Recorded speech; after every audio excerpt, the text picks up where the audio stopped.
이번 시간에는 우리 2021년 상시 1회 문제를 같이 한번 풀어보도록 하겠습니다. 1번 문제요. 1번 문제 보니까 이제 DB 구축 30점 하고 이렇게 나왔습니다. 자, 1번 문제부터 시작해서 이제 여러 문제가 있는데 요거 이제 XX 프로그램 열어서 같이 한번 풀어보도록 할게요. 자, 우리 요 XX 파일 우리 암호 입력해서 파일 불러오세요. 자, 지금처럼 이렇게 이제 암호 입력하고 이제 XX 파일을 열게 되면 지금처럼 이제 보안 경고하고 이렇게 나타나죠. 그럼 여기서 이제 컨텐츠 사용 클릭해 주고요. 자, 1번 문제부터 시작해서 같이 한번 풀어보자고요.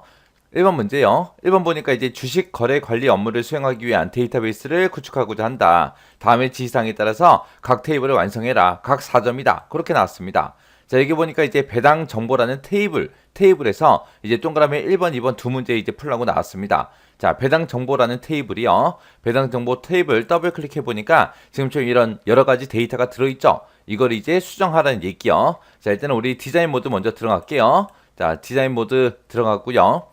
자, 1번 문제 동그라미 1번에 보니까 이제 id라는 필드를 맨 앞에 추가한 후에 숫자가 일씩 증가하는 그 데이터 형식으로 지정을 하래요. 그리고 기본키로 지정하시오. 그렇게 나왔습니다. 그러면 우리가 이제 새로운 필드를 이제 추가시키는 거니까 종목 코드라는 거 맨 위에 있는 거 있죠? 요 앞에서 이제 선택해 주고요. 마우스 오른쪽 버튼 누르고 이제 행삽입이요. 행삽입을 눌렀더니 지금처럼 필드하고 이제 새로운 게 생겼죠? 그럼 여기다 이제 id하고 우리가 이제 입력해 주고요. 그 다음에 데이터 형식 우리가 이제 일씩 증가되게 하려면 우리가 1년 번호로 맞춰주면 되겠죠. 1년 번호로 맞춰주고 그 다음에 이제 기본키로 설정해라 라고 했으니까 아이디가 이렇게 선택되어 있는 상태에서 기본키 요거 이제 클릭해주면 되겠죠. 클릭해서 지금처럼 열쇠 모양이 이렇게 붙게 이렇게 이제 만들어주면 됩니다. 그럼 이제 동그라미 1번 끝이요. 그 다음에 이제 동그라미 2번 보니까 사업 연도라는 그 필드가 있대요. 그 필드는 반드시 입력하되 중복된 데이터 입력이 가능하도록 인덱스를 설정해라. 그러면 우리가 반드시 입력되게 하려면 우리가 필수 항목을 우리가 선택해 주면 될 거고 거기서 이제 중복된 데이터가 입력 가능하도록 인덱스를 설정하라 했으니까 인덱스 이제 설정해 주면 되겠죠. 그래서 사업 연도라는 거 요거 이제 필드 클릭해 주고요. 여기서 이제 우리 필수를 지금 아니오로 돼 있는데 이거를 예로 고쳐주고요. 인덱스에 들어가서 우리가 이게 아니오로 돼 있는데 이거를 중복 가능 예로 이제 바꿔주면 되겠죠. 그래서 이렇게 이제 두 가지 필수하고 인덱스만 설정해주면 2번 문제 끝이요. 그 다음에 이제 종목 테이블에서 이제 하래요. 이제 우리 배당 정보라는 이 테이블은 닫아버릴게요. X 버튼으로 닫았더니 저장하시겠습니까? 물어보죠. 그럼 이제 예 선택해주면 되고요. 데이터 통합 규칙이 바뀌었습니다. 테스트 하시겠습니까? 라고 물어보죠. 그럼 여기서 이제 예 눌러주면 되겠죠. 자, 그 다음에 이제 종목 테이블이요. 종목 테이블도 더블 클릭 한번 해볼게요. 더블 클릭했더니 지금처럼 이렇게 여러 가지 데이터가 들어있죠. 이걸 가지고 이제 데이터 수정하라는 거예요. 자, 디자인 보기 먼저 들어가고요. 동그라미 3번 문제 보니까 종목 코드라는 필드가 있대요. 종목 코드가 요 첫 번째 필드를 보고 얘기하죠. 여기에는 1, 2, 3, 4, 5, 6 이런 형식으로 이제 데이터를 입력을 받으래요. 입력을 받는데 다음과 같이 이제 입력 마스크를 설정하시오. 이렇게 이제 1, 2, 3, 4, 5, 6하고 이제 숫자가 입력되는데 그때 숫자 입력은 0부터 9까지의 숫자가 반드시 입력될 수 있도록 그렇게 이제 설정하래요.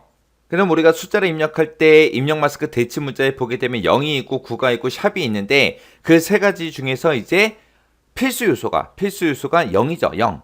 왜? 문제에서 반드시 입력될 수 있도록 그렇게 설정하라 그랬으니까 우리가 필수 요소로 이제 설정을 해줘야 됩니다. 그러면 1, 2, 3, 4, 5, 6 그랬으니까 동그라미 6개 쭈르륵 찍어주면 될 거고요. 그리고 데이터 입력할 때 입력 시 데이터가 입력될 그 자리에 샵으로 이제 표시되게 그렇게 만들래요. 우리가 입력 마스크를 만들 때 맨 앞에다가 이제 입력 마스크 지정해주면 되고 그 다음에 이제 두 번째 필드 세미콜론 찍어주고 두 번째 필드 입력할 때 이제 중간에 뭐 빼기가 됐든 는이 됐든 그런 서식 문자 같은 것들 있죠. 그런 거 이제 테이블에 이제 저장할래 말래 그 여부를 지정하는 건데 뭐 저장해라 하지 말아라 그런 말이 없으니까 그냥 이제 빈칸으로 그냥 지나가면 될 거고 그 뒤에 이제 세미콜론 찍어주고 그 뒤에 이제 데이터가 입력될 그 자리에 이제 표시할 문자를 마지막에 이제 지정해 주면 되죠. 그때 이제 우리가 마지막에 이제 샵 찍어주면 됩니다. 자, 그러면 이제 종목 코드가 선택되어 있는 상태에서 우리 입력 마스크 여기 들어가서 0 6개 써주면 되죠. 해서 000 000 이렇게 찍어주고 세미콜론 찍고 그 뒤에 이제 저장 여부를 찍어주는데 저장 여부에 대해서 언급이 없으니까 그냥 세미콜론 찍고 그 다음으로 넘어가면 돼요. 넘어가서 이제 입력될 자리에 샵을 표시해라 라고 했으니까 맨 뒤에다가 이제 샵만 이렇게 이제 찍어주면 되겠죠. 자, 그럼 이제 입력 마스크 다 설정했으니까 정상적으로 되나 안 되나 확인 한 번만 해보자고요. 우리 데이터 시트 보기로 들어가고요. 맨 밑에 필드 내려가서 이제 우리가 데이터를 한번 입력해 보면 되겠죠. 자, 맨 마지막에 이제 종목 코드 클릭해 보니까 입력할 자리에 이제 전부 다 샵으로 이제 표시가 됐고, 그 옆에 가서 이제 회사명, 종목 코드 입력 안 하고 회사명 그냥 조금 입력해 볼게요. 입력하고 나서 그 밑으로 내려가려고 클릭을 했더니 종목이라는 테이블에 종목 코드, 필드 값을 입력을 해야 됩니다 라고 떴죠. 입력을 안 하니까 못 지나가잖아요. 그죠? 못 넘어가잖아요. 이렇게 이제 숫자가 반드시 입력될 수 있도록 그렇게 이제 설정해 놓은 거 확인했습니다. 자, 이렇게 해주면 이제 입력 마스크 맞게 설정한 거죠. 여기서 이제 확인 누르고요. ESC 눌러서 취소시킬게요. 그리고 가서 이제 디자인 보기요. 그러면 이제 3번 문제 이제 맞게 풀었고, 4번 문제 보니까 상장 1이라는 그 필드가 있대요. 그 필드에는 새로운 레코드를 추가할 때 기본적으로 오늘 날짜가 표시되게 그렇게 이제 설정하래요. 그때 이제 날짜만 표시하는 함수를 사용해라. 그렇게 나왔습니다. 자, 그러면 상장 1이라는 게 지금 이곳에 있죠. 해서 상장 1 찍어주고 우리가 기본값 설정하는 거잖아요. 여기서 날짜만 표시하는 그 함수를 써라 라고 했으니까 우리가 이 자리에다가 이제 데이트하고 가로 열고 닫고 이렇게만 써주면 되겠죠. 그리고 나서 이제 실행 한번 시켜보자고요. 실행 시켰더니 저장하시겠습니까? 라고 물어보죠. 그럼 여기서 예 눌러주고요. 그 다음에 맨 밑으로 내려가서 우리 상장의 필드 마지막 데이터 보니까 지금처럼 전부 다 샵으로 표시됐는데 이거는 열의 너비가 좁아서 그런 거죠. 열의 너비를 조금 더 크게 보니까 오늘 날짜가 이렇게 자동으로 이렇게 이제 추가가 됐습니다. 기본값이 이렇게 이제 설정됐다. 그거죠. 자, 그 다음에 이제 다시 디자인 보기 들어가고요. 그 다음에 이제 5번 문제예요. 5번 문제 보니까 결산월이라는 그 필드가 있대요. 그 필드에는 1부터 12까지 그 값만 입력되도록 유효성 검사 규칙을 설정해라. 결산월 그럼 1월달부터 12월달까지밖에 없잖아요. 그래서 뭐 1월부터 시작해서 12월 그 데이터만 입력되게 그렇게 이제 만들라는 거죠. 그래서 결산월이라는 이 필드 찍어주고요. 여기서 이제 유효성 검사 규칙 설정 한번 해보자고요. 1부터 12 그 사이의 숫자만 입력해라 라고 할 때 우리가 between이라는 거 써주면 되겠죠. 그래서 between이라고 써주고 1 and 12 하고 이렇게만 써주면 되겠죠. 그러면 1부터 12까지 그 사이의 숫자만 입력되게 그렇게 이제 유효성 검사 규칙 만들었습니다. 자, 그럼 이제 데이터 시트 보기 들어가고요. 저장하시겠습니까? 예 눌러주고요. 규칙이 바뀌었다. 테스트 하시겠습니까? 라고 물어보죠. 그럼 예 눌러주면 되겠죠. 자, 그리고 맨 밑에 내려가서 이제 결산월 좀 찍어보자고요. 결산월에 가서 여기다가 이제 13이라고 제가 입력을 하겠습니다. 13이라고 입력하고 나서 엔터를 땅 하고 눌렀더니 여기 나왔죠. between 1 and 12 이 유효성 규칙에 의해서 하나 이상의 값이 사용 금지됐다. 왜? 13이라고 썼으니까. 그래서 이 필드에 식에서 사용 가능한 값을 입력하시오라고 그렇게 떴습니다. 그래서 그러면 5번 문제도 맞게 풀었다는 얘기죠. 자, 그러면 이제 ESC 눌러서 취소시키고 입력하던 거 취소시키고 그냥 요 테이블 닫을게요. X 버튼으로 닫았습니다. 이렇게 해주면 이제 1번 문제 전부 다 끝이요. 그 다음에 이제 2번 문제요. 2번 문제 보니까 종목 테이블에 그랬습니다. 종목 테이블이요. 일단 종목 테이블 열어보자고요. 열어서 봤더니 지금처럼 이렇게 이제 데이터가 들어있어요. 여기서 이제 업종 코드라는 그 필드가 있대요. 자, 업종 코드가 지금 이곳에 들어있죠. 이 업종 코드 필드에 대해서 다음과 같이 조회 속성을 설정해라. 5점이다. 그렇게 나왔습니다. 자, 여기 보게 되면 이제 지상이 여러 가지가 나왔죠. 첫 번째 거 보니까 업종이라는 테이블에 보게 되면 업종 코드가 있고 업종이 있고 이 두 가지가 있대요. 이 두 가지를 콤보 상자 형태로 표시되도록 설정해라. 그렇게 나왔습니다. 지금 현재 업종 코드는 콤보 상자 형태로 되어 있는 게 아니라 텍스트 상자 그 형태로 되어 있습니다. 이거를 이제 콤보 상자로 바꾸라는 얘기죠. 자, 우리 디자인 보기 들어가고요.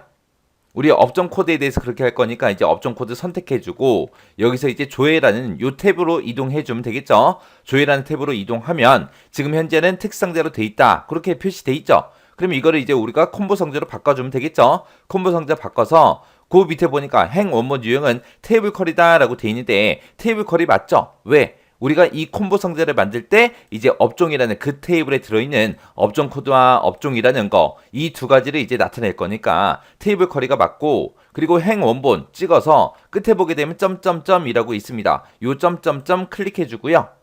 여기서 이제 업종 테이블 가지고 하라 그랬으니까 업종 테이블 더블 클릭해서 이렇게 이제 추가시켜 주고, 그리고 여기서 X 버튼 눌러 닫아버리면 되겠죠. 닫아놓고 그 다음에 업종 코드랑 업종 이 두 가지를 콤보 상자 형태로 표시해라 라고 했으니까 업종 코드에서 더블 클릭, 그 다음에 업종에서 더블 클릭이요. 그렇게 해서 두 가지 다 여기다 추가시켜 주면 되죠. 그리고 두 번째 이제 지상 보니까 필드에는 업종 코드가 저장되게 그렇게 하래요.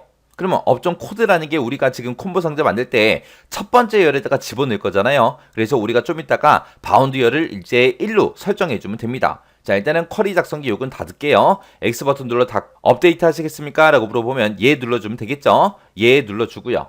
그리고 그 밑에 보니까 이제 바운드 열은 1이다 라고 돼 있으니까 그냥 놔두면 될 거고요. 그리고 그 밑에 보면 이제 열 개수하고 물어보죠. 열 개수는 문제상에서 뭐 열의 개수를 두 개로 해라 그런 말이 없지만 우리는 콤보 상자로 만들어서 이 두 개 열을, 이 두 가지의 열을 우리가 둘 다 표시해야 되니까 알아서 열의 개수 2로 고쳐줘야 돼요. 그리고 그 밑에 보니까 목록의 너비를 5cm로 설정해라 라고 했죠. 그래서 목록 너비하고 여기 있는데 지금 자동으로 돼 있어요. 여기 써져 있는 거 지우고 여기다가 이제 5cm 하고 써주면 되겠죠. 그래서 5cm라고 입력만 해주면 되고, 그 다음에 그 밑에 보니까 이제 목록 값만 입력할 수 있도록 그렇게 이제 설정하래요. 그래서 그 밑에 보게 되면 이제 목록 값만 허용이라는 게 있죠. 이게 지금 아니오로 돼 있는데 이거를 이제 예로 수정해 주면 됩니다. 그래서 목록값만 입력할 수 있게 목록값만 허용하겠다. 그렇게 해서 예로 이렇게 설정해주면 우리 2번 문제 다 풀었습니다. 그러면 이제 콤보 상자로 나오나 안 나오나 확인 한 번만 하자고요. 데이터 시트 보기로 들어가고요. 저장하시겠습니까? 라고 물어보면 이제 예 눌러주면 되겠죠. 그리고 나서 이제 업종 코드 한번 찍어보자고요. 찍어서 봤더니 콤보 상자 형태로 이렇게 이제 나타났습니다. 그럼 여기서 찍었을 때 지금처럼 이렇게 업종 코드가 나오고 업종이 나오고 두 가지 모두 다 나타나네요. 자, 그러면 이제 문제상에 나와 있는 그 그림 좀 같이 한번 보자고요. 자, 문제 그림을 보게 되면 지금처럼 업종 코드가 이제 콤보 상자 형태로 이렇게 만들어졌어요. 만들어져서 지금 이곳에 보니까 이곳에는 뭐만 표시가 됐어요? 업종만 표시가 됐죠. 우리 거는 지금 아까 업종 코드랑 업종이랑 두 가지 모두 다 나타나게 이제 그렇게 만들었는데 지금 문제 그림상에는 업종만 그렇게 이제 표시가 돼 있어요. 그러면 우리 것도 문제 그림이랑 이제 똑같이 만들어 줘야 된다고요. 자, 그럼 이제 그거 설정 한번 해보자고요. 자, 일단은 우리가 여기서 이제 디자인 보기로 먼저 들어갈게요. 디자인 보기 들어가게 되면 지금처럼 이렇게 나타나죠. 나타나면 이곳에서 이제 뭘 해줘야 되냐. 우리 거는 실행했을 때 업종 코드도 나오고 그 다음에 업종도 나왔어요. 거기서 이제 업종 코드가 안 나오게 하려면 우리가 열의 너비를 우리가 설정해주면 돼요. 그때 이제 업종 코드가 앞에 나오니까 그거를 이제 0cm로 만들어주세요. 그렇게요. 그 다음에 이제 그 뒤에 업종이 나오는데 그 업종은 5cm로 해달라. 이렇게 써주면 됩니다. 여기서 이제 업종이 왜 5cm로 이렇게 입력을 하냐. 우리 문제상에서 목록 너비를 5cm로 설정해라. 그렇게 나왔죠. 그래서 어차피 그 콤보 상자에다가 우리는 업종만 표시해주면 돼요. 그래서 그 목록 너비만큼 5cm라고 이렇게 써준 겁니다. 그리고 업종 코드는 나타나지 않게 화면상에는 안 나오게 열 너비를 지금처럼 0cm로 그렇게 이제 입력해 준 거예요. 그래서 지금처럼 문제 지상에는 이 열 너비에 대한 그 문제가 지상이 없어요. 없더라도 우리 문제 그림이랑 어차피 똑같이 만들어주면 되는 거거든요. 그래서 문제 그림과 똑같이 만들기 위해서 이 열 너비까지 이렇게 이제 수정해 줘야 됩니다. 자, 이렇게 해서 이제 수정 다 했으면 이제 X 버튼 누르고 꺼버리면 되겠죠. 그래서 저장하시겠습니까? 예 눌러주고요. 여기서 이제 종목이라는 거, 요 테이블 실행 한번 시켜보자고요. 실행시켜서 업종 코드를 이제 클릭해 보니까 아까는 이제 업종 코드랑 업종이랑 둘 다 이제 표시가 됐는데 지금은 이제 업종 코드가 나타나지 않죠. 그리고 업종만 나왔습니다. 이렇게 나오면 이제 문제 그림이랑 완전히 이제 똑같아졌죠. 이렇게 하면 이제 2번 문제 끝이요. 자, 그러면 이 테이블 닫을게요. X 버튼. 그 다음에 이제 3번 문제 보니까 배당 정보라는 테이블이 있는데 그 배당 정보라는 테이블에 보게 되면 종목 코드가 있대요. 그리고 종목이라는 이 테이블에 보게 되면 또 종목 코드라는 이 필드가 있는데 이 두 테이블 간에 종목 코드를 서로 참조한대요. 그때 테이블 간의 관계는 m/1이다. 다음과 같이 테이블 간의 관계를 설정하시오. 그렇게 나왔습니다. 얘도 5점짜리래요. 자, 일단은 관계 설정부터 들어가자고요. 관계 설정하려면 우리가 데이터베이스 도구라는 요 메뉴로 들어가면 되죠. 자, 데이터베이스 도구 찍어주고요. 여기서 이제 관계 설정할 거니까 관계하고 눌러주면 됩니다. 눌렀더니 지금처럼 이렇게 두 개 테이블 간에 관계가 이미 설정돼 있어요. 자, 여기 보니까 XX 파일에 이미 설정되어 있는 그 관계는 수정하지 마라. 지금처럼 원래 있던 거는 손대지 마라. 그거죠. 자, 여기 보니까 이제 업종이라는 테이블이 있고 종목이라는 테이블이 있어요. 지금 우리가 관계 설정할 거는 배당 정보라는 이 테이블이랑 종목이라는 테이블에 대해서 그렇게 할 거예요. 종목 테이블은 이미 있으니까 우리가 여기다가 배당 정보라는 이 테이블만 추가시켜 주면 되겠죠. 해서 아무것도 없는 이런 곳에서 마우스 오른쪽 버튼 누르고 테이블 표시요. 테이블 표시 들어간 다음에 배당 정보라는 이 테이블 더블 클릭해서 지금처럼 이렇게 배당 정보 추가시켜 주면 되죠. 그리고 나서 X 버튼 눌러 닫아버리고요. 이 두 테이블 간의 관계는 종목 코드로 그렇게 설정하라 그랬으니까 아무 종목 코드나 쭉 드래그해서 반대쪽으로 넘겨주면 되겠죠. 넘겨줬더니 종목이라는 테이블의 종목 코드, 배당 정보라는 테이블의 종목 코드하고 이렇게 나왔습니다. 그러면 이 종목 코드를 가지고 관계 설정하겠다. 그거죠. 자, 지시사항 좀 보자고요. 테이블 간에 항상 참조 무결성이 유지되도록 설정하시오. 그럼 요거 항상 참조 무결성 유지라는 거 요거 이제 체크해 주면 되겠죠. 그 다음에 이제 두 번째 지시사항 보니까 참조 필드의 값이 변경이 되면 관련 필드의 값도 변경되도록 그렇게 설정하래요. 그럼 이제 관련된 레코드는 모두 다 업데이트해라. 그거죠. 그래서 두 번째도 체크. 그 다음에 세 번째 거 보니까 다른 테이블에 참조하고 있는 그 레코드는 삭제할 수 없도록 설정해라. 근데 여기서 세 번째 옵션에 보니까 모두 삭제로 돼 있으니까 얘는 체크하면 안 되겠죠. 그래서 지금처럼 관계 설정할 때 이 두 가지만 이렇게 체크해 주면 됩니다. 그리고 나서 이제 만들기만 눌러주면 되겠죠. 만들기요. 만들기 눌렀더니 이 두 테이블 간의 관계가 1대 다관계다. 이렇게 이제 설정이 됐습니다. 그럼 이제 관계 설정 끝났죠. 끝났으니까 여기서 이제 닫기 누르고 이제 꺼버리면 되겠죠. 껐더니 관계 설정한 게 있는데 그거를 저장하겠냐 물어보죠. 그럼 여기서 이제 예 눌러주면 돼요. 그러면 이제 관계 설정 끝이요. 자, 이렇게 해서 이제 우리 DB 구축 문제 세 문제 다 같이 한번 풀어봤습니다. 이 세 문제 여러분들이 직접 한번 풀어보시고 여러분들이 뭐 문제 풀 때 헷갈리거나 조금 애매한 게 있다 그러면 그 내용은 반드시 반복 연습하고 지나가셔야 돼요. 여기서 지금 뭐 DB 구축 문제에서는 뭐 예전에 그냥 나오던 그런 형태로 문제가 출제가 된 거죠. 그래서 크게 어렵지 않아요.